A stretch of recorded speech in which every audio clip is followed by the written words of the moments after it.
Hello everyone, welcome back to another episode of Life's Unfair, my Pathfinder Wrath of the Righteous playthrough series. Today we're just going to be continuing where we left off, continuing the Siege of Drezen. I think this is going to basically cover everything leading up to us entering the actual keep. So yeah, here you can see the Scimitar of the Wind, pretty damn good in terms of raw stats, thundering, and grants +1 bonus to caster level and casting transmutation school spells. I don't really use any of those, but just from a raw stat perspective, it's pretty nice. Has come. I have Alright, now we're on to the next section of Drezen, which is on the right side. So if you enter through the main gates and then head up the first set of stairs, the area on the right we're taking on now. But we're not going through the gates, we're not sieging the gates or anything, we are going through the back way. Because as I mentioned, there are ways to open those gates from the back side that give you more EXP, 960 EXP per gate. So you do some mobility checks, athletics checks, and then you come over here, and there's a set of cultists that you have to take out. So I failed this a few times because there's some range guys in the back who focus the back line. So I tried to make everyone focus Razor Fiend by buffing up, giving him invis and displacement so that he's not.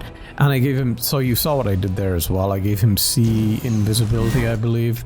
That way he can see the invisible mage dude and just kill him. So we went straight for him, took him out immediately, and then we're going for the backlight here, right? I'm ignoring the melee cultist here, and I'm just sending Razor Fiend to take out the backline range dudes, the archers there, while the rest of my party takes out the slayers and the cultists here. And the reason I'm doing that is because those guys, what they tend to do is after a couple of, I want to say a few seconds almost, of just beating on Razor Fiend, shooting Razor Fiend, they kind of run straight and just take out my backline.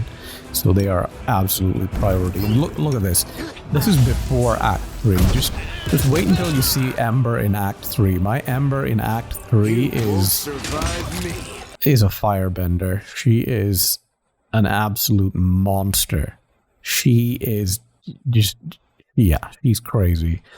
But even now, all she has right now is a Ring of the Salamander. She doesn't have, like, the belt, and she doesn't have the other ring. So there are two rings that buffer fire damage. One being the Ring of the Salamander, which allows her to cast fire spells. The other ring, I don't remember what it does. Oh, it just increases damage, basically. And then a belt, which adds unholy damage to all her fire spells. And a staff, which every third spell of the same type she casts in a row, the third spell is maximized, and yeah, it's basically super strong compared to the other two. And you get those by fixing up the relics of the crusade and stuff. You'll see that in Act 3 when we get into that. So you can see the encounters here, right? Now that I'm on this side, I'm just clearing it out. And these guys over here, these votaries, right? Look at this. These Marilith votaries, oh my god, they are so strong. I don't take those guys out until much later, and I end up using Irabeth and Queen Gulfrey, and actually Irabeth and Gulfrey die to them. Those guys are, those are ridiculous. Like, they're so out of place compared to everything else here. More demons around the corner, and Stinking Cloud. I still don't use Delay Poison. Look at Razor Fiend standing here tanking all these guys. Look at that. Just able to just stand in the middle of all of them. And he's taking like no damage. I'm a god tier tank. So what I do is,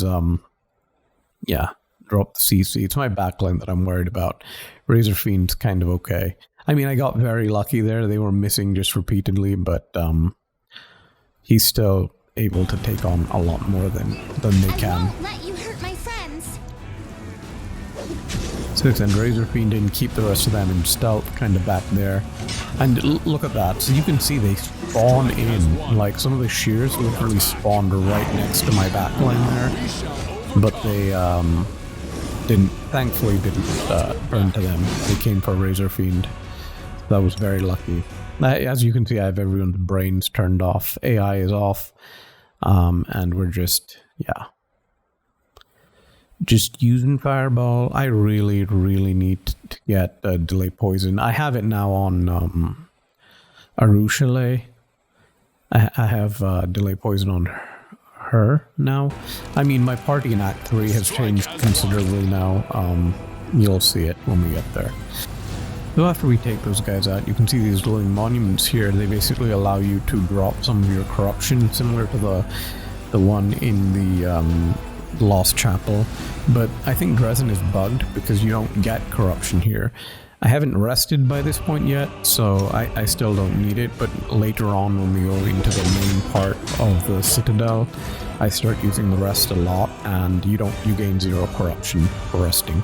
So this is another cheese tactic here, very important. These things, the Schir Votary and the Nabasu Votary, they do a lot of damage, like a huge amount of damage, and you definitely do not want to fight them head on.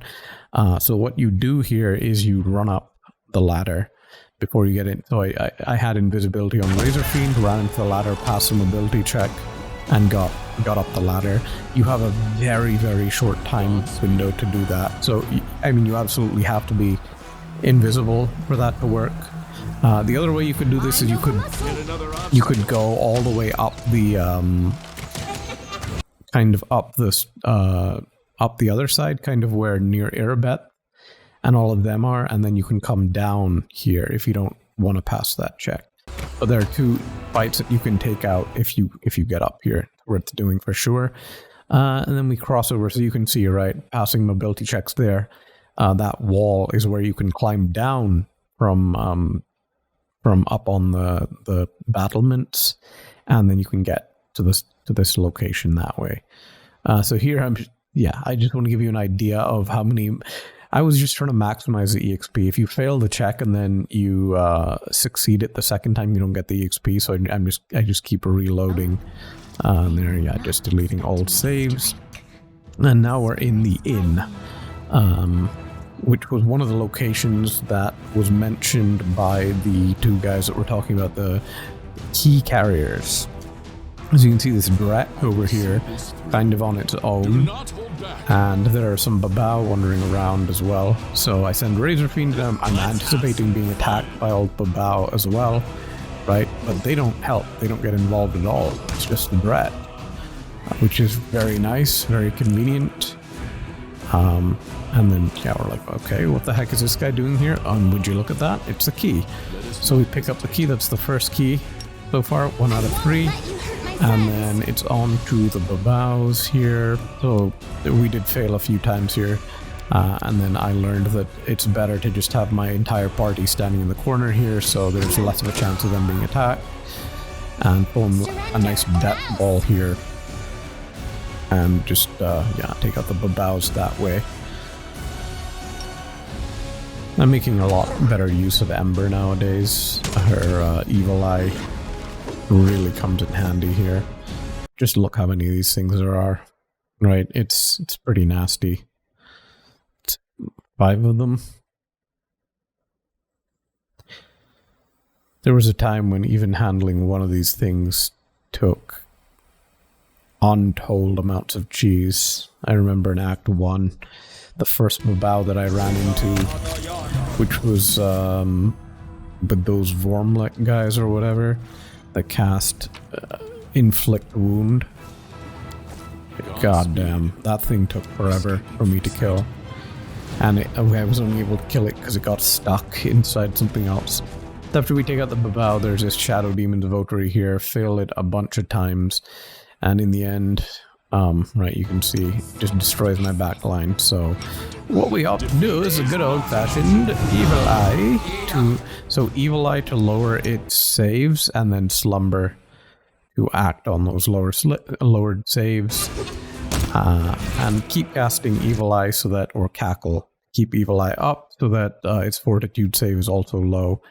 And then we can coup de grace, very easy. And you can see this guy here, right? He has pretty low saves as well, thankfully. So, you know what we're going to do to take him out. All right, and we get pretty lucky. I think it only took me like 2 attempts to take him out. So right, look at that. Pretty damn low will save on even on unfair, which is fun. So we get it. Right? Cast Slumber, fail the will save, send in the Razor Fiend. And yeah, make sure you keep casting Evil Eye to keep his saves down. And boom. Goodbye. 1440 EXP. Free XP. So yeah, we take him out. Not too bad at all. Pretty easy. Nice +2 Belt of Might. And yeah. So the next encounter that we take out here is outside the inn. You can see we're up on the rooftops again, and there are a bunch of Vrock here that we're just basically shooting at. Thankfully, they can't, they're not none of. So the good thing about most of the enemies here is there are very few ranged enemies, and that makes it easy. So you can see this is. I know there's more than one Vrock up there, so my idea right there. Look at that. There are 3 of them. And that's why I summoned these things. Otherwise, those Vrocks would just stand back, and after we kill the first one, it would be very hard to pull the other 2, because we have no way to really get their attention. And plus, we need to bring them kind of close. We need to bring them in so that all my party members can hit them. And this takes a really, really long time, because they keep just chain casting illusions, right? And yeah, they just... takes a really long time to kill all 3 of these things. A really long time. I mean, I could have cast spells on them, right, if I really wanted to take them down faster, but this is basically a guaranteed kill even without spells. It's just, are you willing to sit through it? So I decided, I'm just going to go AFK, go do something while we take these guys out. And yeah, the last one goes down. Not a lot of EXP. Alright, so then after the Vrock, we are back up in the area kind of near where Erebeth and Galfrey are. And remember when I said we were kind of up on the battlements, and if you walk through that door, this Shadow Demon's Votary spawns. You can't pull him, like you can't drop any area of effect or anything to pull him. You literally have to walk into him to spawn him. There's no other way to get him.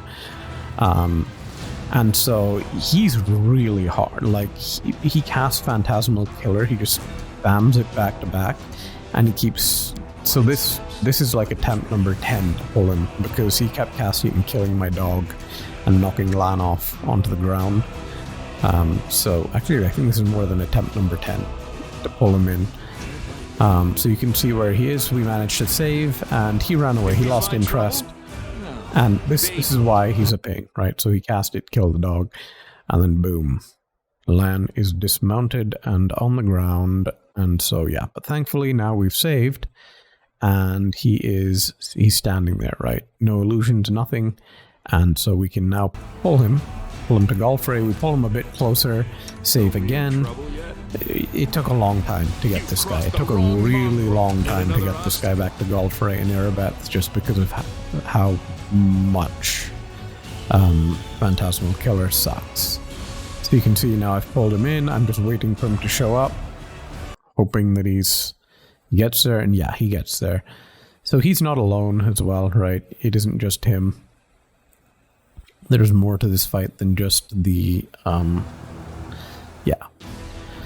But we take him out in the end, and now it's these 2. So these 2 Marilith's Votaries, my god, dude. They're ranged, so I mean, technically you could just run around and kite them, but it would take on unfair, right? It takes a ridiculous amount of time. So you can see I've pulled them both into the pack there, but look at this. They come up and kill me, even look, it's because they killed them, and then they ran away, and then I ran back, and then when I saved, they kind of came back for me again. So you can see, right, they died and lost aggro, And so now I have to find a way to position. So look at this. This is the ultimate, the height of cheese, because Erebeth and Galfrey can't kill those two guys. Those Marilith's Votaries are super strong, but look at this. Okay, she died. Now save the game. She gets back up. She dies. Save the game again. Quick save. She gets back up and dies, but Erebeth is up and doesn't die. Save the game again.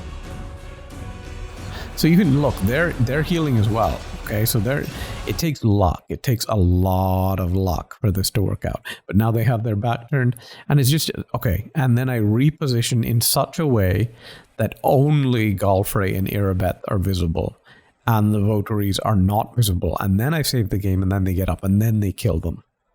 Because that way, only their hits land, and the Votaries' hits miss and don't land. So that is like the height of cheese, the ultimate cheese technique. Getting that vision perfect makes it basically trivial, right? Then Erebeth and Galfrey can't die. So there are more Vrocks over here. Instead of pulling them onto any rooftops or anything, I just decide I'm going to have Erebeth and Galfrey take care of them. It's not too bad. They're able to do it without too much trouble. But I think there are 3 of them over here, similar to the 3 that are on the other side of the staircase. And boom, pretty easy. Alright, after that, we head on over. Well, after that I run around and do a lot of selling and crap like that. And then it's off to the dungeons.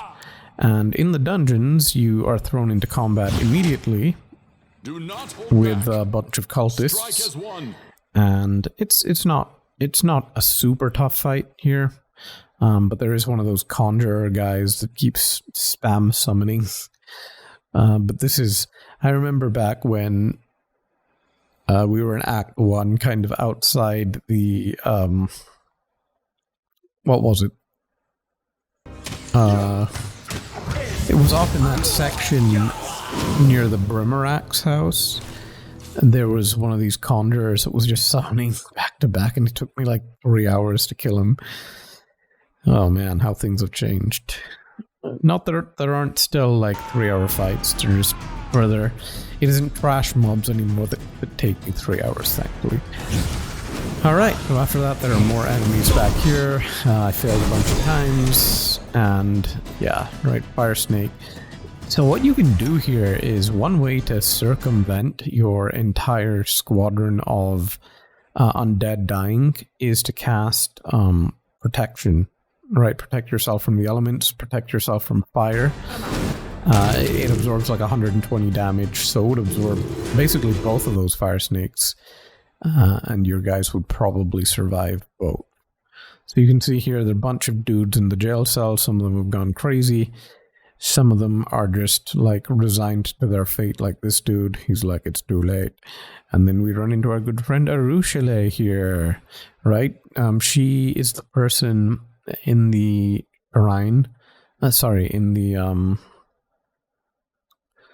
what is it? The Loft Chapel. We played the music of the Azata next to her kind of shrine. At the Shrine of the Azata or whatever, and then we communicated with her. And yeah, so then we freed her, put her into our party, leveled her up a bit, and then we opened up this doorway, and the enemies on the other side of this doorway are ridiculous. What the hell is this? Like, I don't... so that before you start this level, you're given 3 options as to how you enter the level. So I picked the one that was just like charge the main gate. So another option was enter the jails with Nura. So Nura, yeah, she was planning on betraying us, because when you enter the jail, I'm guessing you enter from that side, this secret false wall here, and you'd be thrown next to all these Minotaurs. And you can see they're a big problem. But what I determined is you can cheese this fight.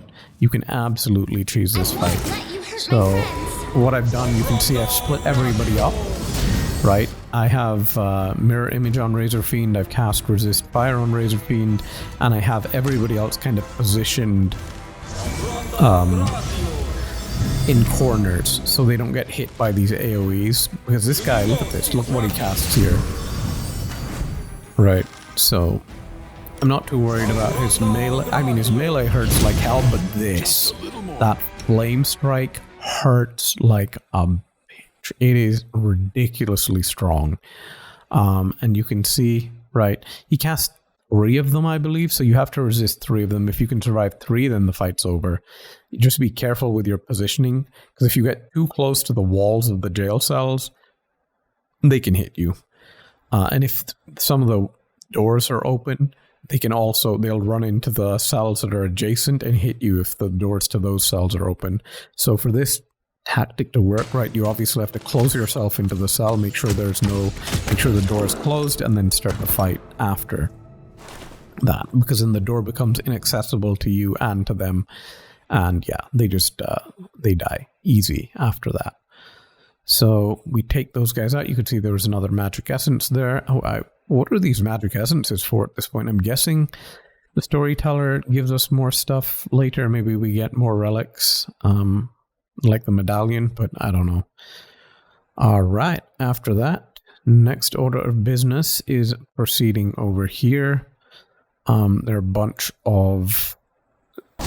Right, you can see what there are a bunch of incubi here. Not too bad. I only actually failed this once. When I first ran into here, I just face-checked it and got destroyed. But after one failed attempt, we determined that we're just going to use some summons. So by this point, I've only rested once now. I've rested once in the inn to take out the Shadow Demon's Votary and all that stuff. And don't miss that. So the Triceratops statue is amazing. When you hit level 11, it grows big, and you can actually ride it around, and it's basically a permanent pet. So definitely don't miss that. One of the better items. So after that, right, we proceed further down here. This is kind of leading towards the chapel church area, and we spam summons to take out the Votaries and the Babaus in this hallway.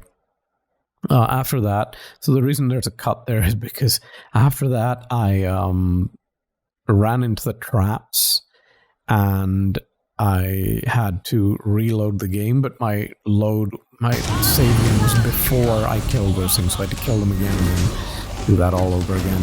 And then we come into the chapel and run into these guys here, and Jesus Christ, what the hell is this fight? Look at that. They just spam fireballs, and then there's a level 20 dude or melee dude there, and they just drain my wisdom until I die of stupidity. Look at this. Look at that. Absolutely brutal. So what I discover after many failed attempts is that these guys are not on the same aggro table. So the melee dude over here, not on the same aggro table as the 2 guys who are standing together next to the rubble. And there's also a place that you can rest and heal up over here where Arueshalae is. In that room there's another camping spot.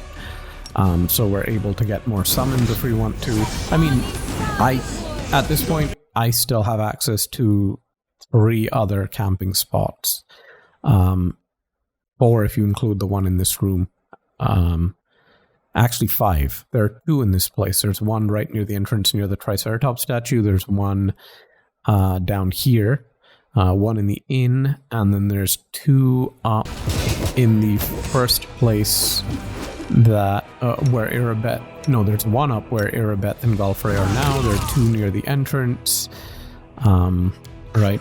That's 6 already, of which I've only used 2 now. Or I'm going to use 2. The second one over here to get back my skeletons. We take out this guy without too much trouble, just spam summoning. But these guys over here are a bit more of a problem. Shadow Demon Votaries, I think they're the worst type of Votary by far. So what we opt to do here is just send all the summons in, because they really focus backline. So they will, and you can see what they're doing, right? They just keep casting Fireball. They just keep chain casting fireballs on themselves. And that's actually how we end up winning this, because they end up nuking themselves basically to death. And Arueshalae is standing over in that corner shooting at them as well. I couldn't get anyone else involved. I tried a bunch of times, but the second I bring any of my other party members in, they just focus them, and they ignore all the summons and just kill my party with fireballs. It's because they target people who are stacked up. So if you have more than one person on them, and those the rest of your party is stacked up, they'll get focused with the fireballs. They won't touch the summons. We'll just go straight for the rest of your guys. Right, so then after this, it's just cleaning up. It's just the Babaus over here, if you remember, and the Babau Votary that we had to take out over here. And they form kind of a nice conga line. Very nice. Right. Look at how many of them there are. 5 Babaus and a Votary over here.